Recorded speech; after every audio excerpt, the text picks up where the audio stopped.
Hi, ako si Travel Hugot at hindi ito yung typical mong travel vlog. Papunta na nga pala ako sa Catil, Davao. Sabi nila doon daw yung maraming magagandang beaches.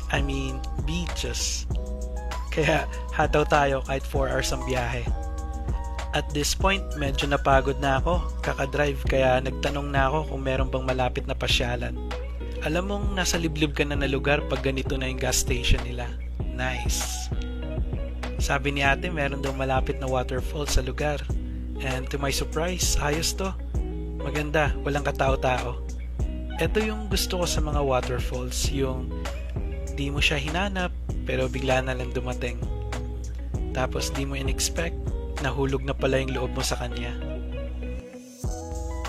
Lublub ko na lang sarili ko sa katotohanan.